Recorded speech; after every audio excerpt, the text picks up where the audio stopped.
Jean-Luc Mélenchon, bonsoir. Comment vous présentez-vous aux Français? Bonsoir. J'ai consacré ma vie à une cause, celle du peuple et de la République jusqu'au bout. Aujourd'hui, en me présentant devant vous, je n'ai pas de plan de carrière. Je sers un combat. Je veux mettre fin à la monarchie présidentielle et aux turpitudes de la caste dorée qui l'accompagne. Je veux éradiquer la misère parce qu'on ne peut pas vivre heureux dans un océan de malheur quand 2000 personnes meurent d'abandon dans la rue chaque année. Pour moi, la finance doit rendre l'argent. C'est à elle de payer le retour au plein emploi, c'est à elle de payer les augmentations de salaire.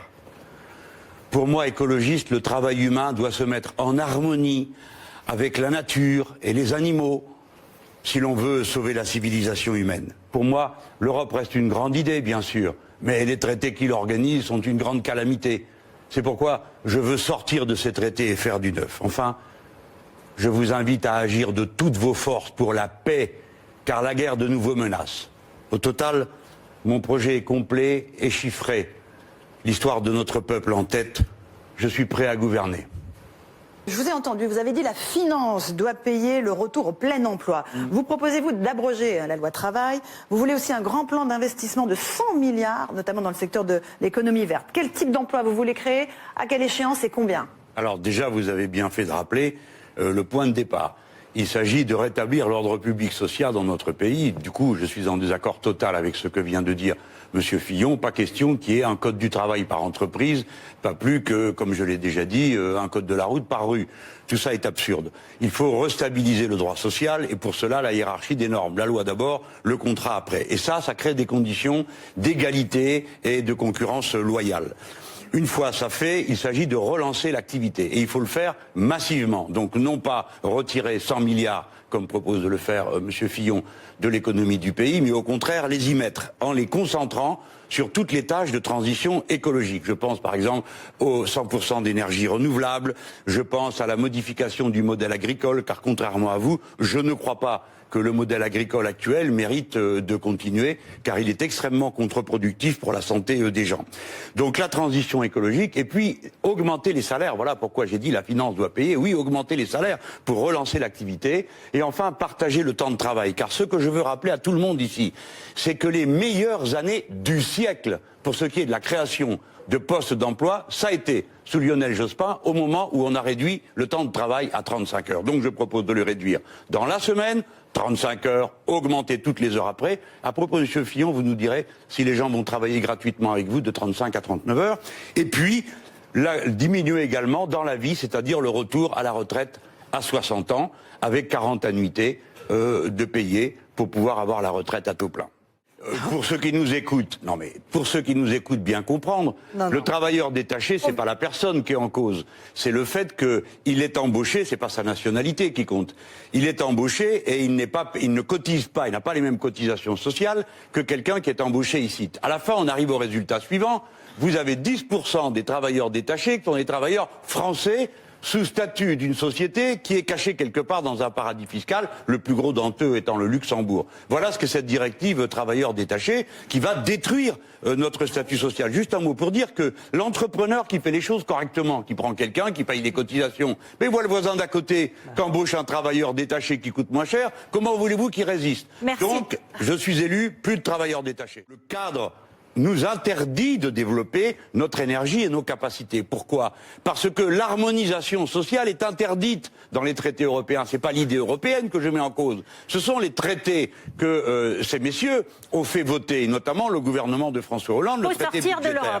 Mais interdire, ça veut dire vous n'avez pas le droit de décider en Europe que, par exemple, tel niveau de cotisation sera le même partout. Vous n'avez pas le droit de décider que telle ou telle activité sociale va être la même partout. Vous n'avez pas le droit. Par conséquent, il faut sortir de l'Europe, monsieur Mélenchon. Pardon? Il faut sortir de l'Europe. Il faut donc... Mais non, madame, il y a un... c'est incroyable. Alors. Mais monsieur Asselineau, mais j'en conviens, j'ai une divergence avec vous. Moi, je crois à la puissance de la France. Et je crois que... Mais moi aussi, je crois à la puissance de la France. Donc, je dis, il faut sortir des traités européens. Et pas seulement d'eux. Attention, les amis, pardon. Il faut que cette soirée aussi serve aux gens à bien comprendre ce qui va se passer. Nous allons avoir des traités internationaux qui vont encore aggraver le cadre, le CETA et le TAFTA. Donc, Monsieur Asselineau, je vous donne acte du fait que nous avons une divergence. La monnaie n'est pas pour moi un fétiche. Si nous sortons des traités, alors nous pourrons changer les prochains traités. Mais nous ne pourrons pas le faire si nous n'avons pas un plan B, si tout le monde ne sait pas que si l'on nous résiste, la France s'en ira. Et si on le fait, alors le débat est possible. Monsieur Asselineau, il faut parler avec les autres. Mélenchon. Les Allemands ne sont pas nos ennemis, ce sont des partenaires. Vous n'êtes pas raisonnable. Vous allez d'un extrême à l'autre et vous oubliez la question centrale qui est la puissance de la France. Nous représentons 18% de l'économie européenne. Nous ne sommes pas dans la même situation que M. Tsipras, qui n'en représentait que 2%. Jamais personne n'a dit à Mme Merkel, nous ne sommes pas d'accord avec ce que vous proposez. Cette femme a toujours été cohérente. Ceux qui ne l'ont pas été, c'est M. Sarkozy et M. Hollande qui ont tout envoyé balader et lui ont dit où est-ce qu'on signe. Par conséquent, l'attitude raisonnable consiste à faire une proposition alternative. Et cette proposition alternative peut être entendue. J'ajoute, pour terminer, que de toute façon, la question de la réécriture d'un traité est engagée. Il y a des propositions qui sont faites. Par conséquent, ça n'est pas chambouler le monde que de se préparer à y faire une proposition. Et ensuite, une fois qu'on aura négocié, à demander aux Français s'ils sont d'accord avec le résultat de cette négociation. Si vous connaissez autre chose que la démocratie pour régler un problème, n'hésitez pas à nous le dire. Donc il n'existe pas d'autre chemin que celui que je vous indique. Jean-Luc Mélenchon, est-ce que vous êtes pour parler avec tout le monde, y compris avec Bachar al-Assad, comme l'a fait Jean Lassalle? Alors, la résolution qu'a adoptée l'ONU récemment et qui reprend, je m'y retrouve totalement à 100%, dit que c'est aux Syriens de décider de l'avenir de leur pays.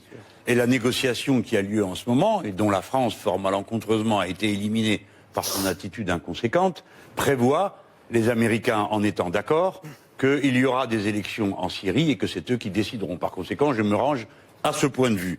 Maintenant, vous aviez posé une question sur le terrorisme. Eh bien, il faut faire preuve dans le terrorisme de discernement. Les actes terroristes sont liés à des faits de guerre et les faits de guerre sont liés à des batailles pour l'accès aux matières premières. Tout le reste, ce sont des histoires, et notamment les histoires de religion. Autrement dit, dans le front qui nous occupe, la Syrie, l'Irak, ce qui est en cause, ce sont les pipelines de pétrole et de gaz. Oui. Si la discussion est ouverte, et si l'on met autour de la table toutes les parties prenantes de cette compétition, on peut assécher le foyer de guerre. Mais deuxièmement, il faut aussi organiser le fait que l'on ramasse ceux qui se trouvent ici et qui sont en quelque sorte aux avant-postes avec nous. Il y a 2 choses à faire. La première, c'est développer le renseignement humain et ne pas sombrer dans l'illusion technique. La deuxième est de ne jamais donner la victoire à l'ennemi et donc de rester toujours unis entre nous. Ce n'est pas dans les attentats le moment de commencer à discuter de l'usage de ceci ou de cela. Et troisièmement, punir les complices. Autrement dit, je trouve étrange que personne n'ait évoqué le cas de Lafarge, compagnie mondiale de ciment, qui a avoué avoir payé Daesh pour pouvoir continuer à produire son foutu ciment.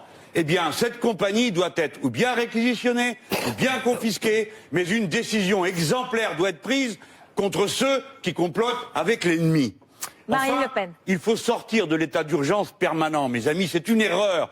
Car l'état d'urgence est un coup de pied dans la fourmilière. Si vous donnez sans arrêt des coups de pied, eh bien vous ne pouvez rien repérer. Tous les spécialistes savent qu'il est temps de se sortir de l'état d'urgence, quitte à peut-être y venir à un autre moment. Ça n'est pas manquer de prudence, c'est au contraire bien comprendre la nature de la situation. Ceux qui veulent connaître ma position sur l'ensemble se réfèrent à la vidéo que j'ai faite, une conférence sur la sécurité. Laissez-moi vous dire, messieurs, pour terminer, que tous les chiffres que vous annoncez sur la défense sont extrêmement émouvants, mais il y manque une chose, c'est que vous ne dites pas pourquoi faire et pour quelle tâche. Jean-Luc Mélenchon, c'est quoi votre modèle de président exemplaire dans le monde ou en France? Bon. Dans l'histoire. Alors, je vais, comme j'ai un temps limité, je commence Oui, parce que vous êtes très en avance. Enfin, vous êtes en avance. Je peux me taire, hein, si vous voulez. Vous êtes pas du tout. D'abord, disons que moi, je compte remettre tout à plat et convoquer une constituante. Et là, il y aura la clé de la suite, c'est-à-dire que le peuple aura le droit de révoquer un élu en cours de mandat, fût-ce le président de la République lui-même. Cette modification, déjà, changera l'atmosphère. Ensuite, je suis d'accord pour dire qu'il y a des mesures immédiates qui doivent être prises, comme par exemple de rendre inéligible à vie quiconque se fait prendre est fautif dans une affaire fiscale ou autre. Mais pour aller plus au fond et aller vite, je nommerai un haut commissaire à la lutte contre la corruption, parce que j'estime que le mal est bien plus grand que ce qu'on en voit. Et ce haut commissaire aura à coordonner l'ensemble des moyens, le parquet financier à développer et à renforcer, ainsi que les autres moyens légaux, et s'il en manque, à lui de le proposer à l'Assemblée nationale, de manière à pouvoir récurer les écuries d'Augias que je pressens être dans notre pauvre pays. Monsieur Mélenchon, vous voulez être le dernier président de la Ve République. Vous proposez également de la possibilité de révoquer les élus. Comment ça se passe ? Alors d'abord, laissez-moi vous dire l'importance qu'il y a à ce que le pays se refonde, compte tenu des tas de dislocations intellectuelles, politiques, culturelles dans lesquelles il se trouve, et la captation de tout le pouvoir dans cette monarchie présidentielle qui a un grand rôle par sa concentration et son caractère pyramidal avec le développement de la corruption. Je ne m'y étends pas davantage. Alors, nous devons trouver la forme qui permet de marier la stabilité des institutions, qu'elles soient plus démocratiques, et donc cette constituante qui écrirait cette nouvelle constitution serait composée de gens qui n'ont jamais été élus auparavant et d'autres qui seraient tirés au sort. Et ils établiraient la nouvelle règle du jeu démocratique. Dedans, je proposerai un certain nombre de choses. Vous m'interrogez sur un thème, je vous réponds. Voici comment on pourrait la stabilité et le contrôle populaire permanent. Comment ? Eh bien, en donnant le droit de révoquer un élu. Pour ça, on établirait une règle, disons 2%, 3% ou 4% du corps électoral, s'il signe, met son numéro de carte d'électeur, peut obtenir un référendum révocatoire. Le référendum révocatoire, c'est oui ou non, monsieur, madame Untel, peut-il continuer son mandat, et ça vaut pour le plus modeste élu jusqu'au président de la République. C'est un système qui fonctionne dans 2 États des États-Unis, qui fonctionne aussi en Amérique latine, plus ou moins bien, mais qui a été mis en place. Et je crois que ça, c'est ce qui nous permet de concilier l'activité populaire permanente, la surveillance populaire permanente et la stabilité des institutions, car il faut aussi que des institutions soient stables pour qu'un pays puisse être gouverné. Voilà comment j'imagine ce que serait cette 6e République. Elle ne peut pas, elle ne doit pas être octroyée par un groupe de personnes qui écriraient un texte et puis qui diraient « vous êtes pour ou vous êtes contre ». Ça s'est fait en 1958. C'était une situation extraordinaire de crise, et avec un personnage exceptionnel, et une situation exceptionnelle. Nous n'en sommes plus là. Nous sommes capables de faire les choses raisonnablement et tranquillement, et tel serait le rôle de cette Assemblée constituante. Merci beaucoup. C'est le cœur de ma stratégie révolutionnaire pour la révolution citoyenne à laquelle j'aspire, et qui est une révolution pacifique, tranquille et démocratique. Jean-Luc Mélenchon, vous voulez faire des services publics le bras armé de la République, je vous cite. Est-ce que améliorer justement ces services publics, ça passe forcément par la création de postes de fonctionnaires et l'augmentation des budgets? Bon, commençons par essayer de mettre un peu d'ordre dans le thème que vous nous aviez proposé. Quel est le rôle de l'État, les services publics? C'est ça même. En fait, c'est tout à l'heure. Alors, commençons par dire une chose. Nous sommes un peuple particulier. Notre nation, notre République s'est construite autour de l'État et des services publics. Par conséquent, nous ne parlons pas simplement, et ce serait déjà très important, de ce que nous réussissons en mutualisant grâce aux services publics, mais nous parlons de ce qu'est la République elle-même, sa vérification dans les faits. Liberté, égalité, fraternité, c'est quand tout le monde peut accéder à un certain nombre de services.